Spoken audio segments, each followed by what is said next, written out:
excited about, again, my book, Leaving Your Life Imprint. We're going to be out on Amazon, and we'll be letting you know that on our email and our website. And so anyways, before we kind of get going, I just want to remind you again, our speaker today and interviewee is Mr. Dan Miller. Dan is he's phenomenal. He's a speaker. He's a writer. He's an encourager and inspirer in so many people in so many different levels. And we're just honored to have you again, Dan, here in this second segment. So let's talk a little bit about this wonderful book that you wrote. I don't know how many years ago it's been, but 48 days. Tell us about the 48 days to the work you love, and what kind of it's been an amazing book, and it's been an amazing ride. I'd love to hear what's going on with you now, but maybe you can just take some minutes here and share the significance of 48 days. And I noticed on there that when I called you today, you left a message and you said, "I'll get right back with you in 48 days." And then you laughed and you said, "I'm just kidding," which I was really glad you said that. But anyways, tell us about 48 days and its significance to your life and so many. Sure. 48 days, the message started in a Sunday school class where I was simply teaching on career life transition. But I became somewhat frustrated working with people who clearly described that their life was a mess. Their work was unfulfilling. They needed to change. And so we'd map out a clear plan of transition. And I'd run into them 2 years later and they hadn't done anything. I thought, you got to be kidding me. And so I realized people were waiting until all the lights were green to leave the house, so to speak. Or the excuse is, "Gee, I'm going to wait until the kids graduate from school, wait till I get a college degree, wait until I pay off my student loan debt." And there were all these things that kept people from making significant change. There's got to be a timeline that would be reasonable for people to go through a process and make change. Now, this was back, I did this really as kind of a marketing lark. I never expected it to have such traction, but it was back when 48 Hours was becoming popular as a TV show. And I thought, I'll bet I could get some brand recognition from 48. It's not a normal kind of number, like 7 days in a week, 30 days in a month, even 60, 90, or 120, 48. And so I did that, 48 days to the work you love, meaning that's enough time to assess where you are, to get the advice and input of other people, to do a little bit more research, choose the best solution, and act. Whether that is deciding where to go to church, where to send your child to college, what kind of car you're going to buy or house you're going to live in, or what kind of business you're going to start, or to do a job search. 48 days really is enough time. And when I did that, it was like magic. People were immediately, are you telling me I really can change my life in 48 days? My response has always been, then and now, yes, you can, if you create a plan and act on it. Yeah. So it was so powerful, it became kind of our identity, that 48 days. And ultimately, I changed the business name just to wrap in around that. And I've really ridden that brand for quite some time. Now, you knew me back in the late 90s when I was teaching that Sunday school class. The book came out in hardback in 2005. I did an update in 2010, and then a major update in 2015. It's still in hardback after all these years, and we're at about 1.6 million copies on that book now. So Wow. It's a message that has really inspired and encouraged a lot of people to take charge, put themselves in the driver's seat, and to get new results by making specific steps of action to lead them into new results. That's huge. I remember you saying this to me, and then I remember you reading it from you, and it's okay. Let me get back out of here. There. I remember you sharing this really important phrase with me.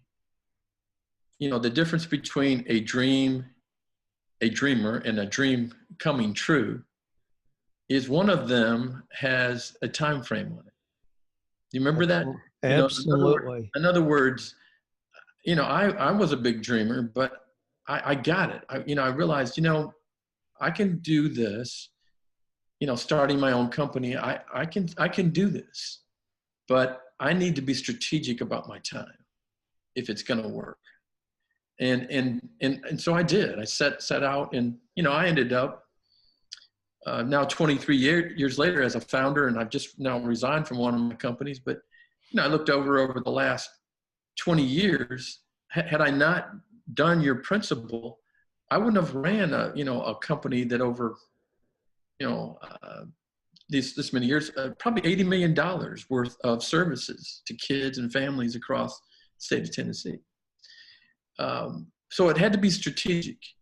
And so I'm here to say thank you, number one, looking back at all that time, realizing that how powerful it is to be intentional about our days and intentional about our years, and to set goals that are attainable. And that's really helped me in my own personal walk, and hundreds of thousands of kids and families have benefited because I didn't just say, well, I'll dream about that, but never, like you said, followed up on it. Yeah, well, good point. Yeah, dreaming is a good starting point. Everybody has dreams, but until you create a clear timeline and plan of action, nothing changes. Yeah. People go to their graves with their dreams still in them, unfortunately. But if you create a plan, you can see the dream come true, no matter what your starting point. Yeah. I had a question come in this week from a young lady, and she says, I actually left an audio message, and she said, I have no chance in life. She says, I think it must be the way that you were born. Now, she was clearly of another country, not English not being her first language, but it was really sad to think that was her perspective. It must be the way that you were born. Well, we all were born in a particular way. Some of us had more advantages than others. There's no question about that. But I still believe that we can not just to supersede God in any way, but we can still determine what do we want our future to be. And by taking specific actions, move in that direction very quickly.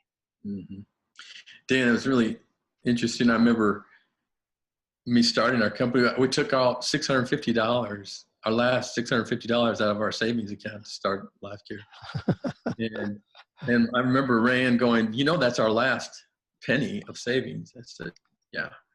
But there was a spur that came up my back of inspiration to say, yeah, but this is a God thing. This is not a Kenny Mauck thing. This is something that, God's called me to, but I have to either put up or shut up. And I have things called Mauckisms now. One of them is, the greatest tragedy in life is to live your whole life, but to never have risk living. And I feel like that's kind of where it is. We at some point we have to risk if we want to get on with life. And whether that's risking being a great mom or dad, or risking being a great coach, whatever it is, when you're called to not hold back, and not realize that God's called each one of us to something really special and specific in our life. If we'll follow it up. Go ahead. What do you think? Well, no, you're absolutely right. Yeah, and risk is maybe not even the best word to use, because when we have a dream, then create a plan of action, it's a very healthy move. It's not risk in the way that going to Las Vegas and putting the keys to your car down on a roll of the dice. That just depends on luck. Yep. But when we really have a vision and confirm that through prayer and the affirmation of other people, then we can move forward knowing that the risk has been reduced dramatically. We're just getting to anticipate the excitement of moving into a new season of life.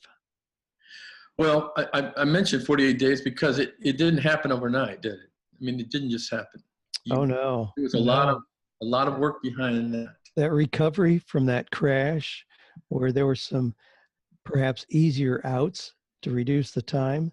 And being an optimist, I thought I could knock things out in a couple of years. It actually took 12 years to get back to zero So it wasn't 12 years to prosperity. It was 12 years back to zero. And then I started moving forward. But by then, the pendulum was swinging. And Yeah. so things came together, pretty nicely. It took a long time. um, so I'm thinking about your life and, how, I don't know, when I wrote this book, and I know you're a big fan of family. You're in a really interesting season of life. Where are you at right now in terms of, you've accomplished so much, and yet, what are the Dan Miller I know? There's always another horizon. You get up, it's like, hey, I'm not gonna stay still. I'm gonna find out what's on the other side of that hill. I love that about you. What is it that's cooking up there inside that Dan Miller head of yours? Well, I'm 71 years old. I have 3 children, 17 grandchildren. So I've got a lot of activity and a lot of members in my downline, so to speak. I have a lot of fun. And there's nothing more exciting than working with kids and grandkids and helping them identify their unique gifts and what those can look like in terms of them being productive and having a lot of joy in their life. But also, one of the things I do personally in setting goals each year is look at what is the 15% of what I've been doing that I'm going to no longer continue. So I open up a new area in my life where I can add things in that I've never done before. So it's not risking everything. And there are things like coaching and writing that I continue, but there are new areas I'm always looking to develop. And frankly, the things that I have in place right now, the most profitable, fulfilling parts of my business and life are things that started in that 15%, where they were small risk, small ventures, but I gave myself space to experiment, and those things have turned into some very fulfilling things. I mean, taking advantage of new technology that we would not have been able to even know about 10 years ago is pretty exciting. So those open up new doors of opportunity. And yeah, I've got more anticipated. I mean, I'm making a 25-year plan for the things that I want to do in the next 25 years. Joanne and I are getting ready to move. We're making some big changes just geographically. But in terms of overall business and the things that I put my hand to, my time to, those are going to continue. But there's some fun things on the horizon that I'm very, very excited about. Mm-hmm. When I think about my own family, and I read a New York Times best-selling author. You probably are very familiar. You're very well read. But it was entitled The Last Lecture by Randy Pausch.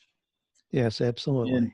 And it was a wake-up call, Dan, to me, to realize I talked about mortality. I remember after reading that book, in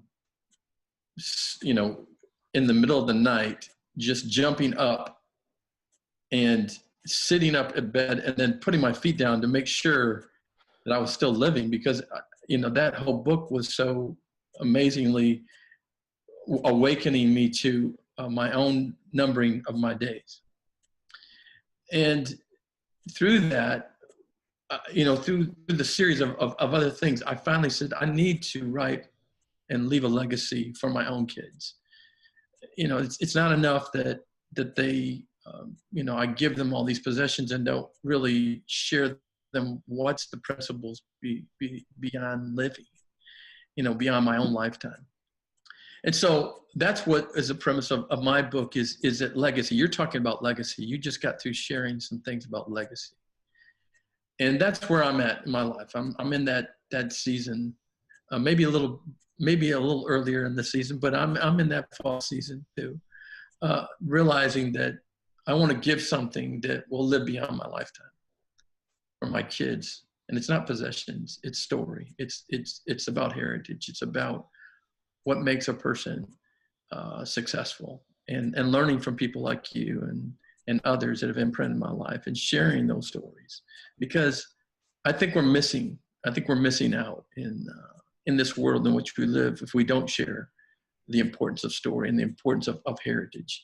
And I remember sharing with my my grandkids the importance of my six-time great-grandfather, realizing he came from Germany, and I shared his story, and to see them move from the couch up to so close to me that they could touch, wanted to touch me, to go, because they were so enmeshed in that story, to go, wow, I had no idea that Pop, your six-time great-grandfather was 25 years old, came over on a ship, and he landed, and that was and it was one of the worst storms of that ship, and people died, and babies were born over that 3 or 4 month period of coming across.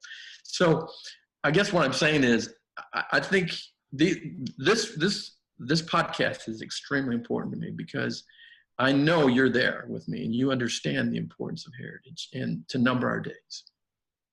Go ahead. Yeah, absolutely. And that's an exciting thing. When I think about legacy, I have no concerns about being remembered. Not that people need to remember Dan Miller's name. As you know, Kenny, one of our sons changed his last name. His last name is no longer Miller.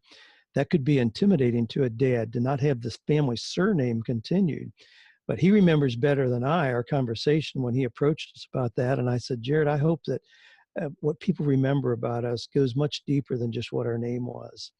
When I think about the opportunities I've had to speak, to coach, to work with people in critical transition points in their lives, and then to write, and now having children and grandchildren, wow. I mean, the ripple effect of that could not be stopped. If I disappeared today, the ripple effect would continue forever and ever. So that's pretty fun to think about that. It is. It is. I think the importance is not to leave our kids empty-handed, emotionally and spiritually and physically. I think it's important that we live out those principles every day.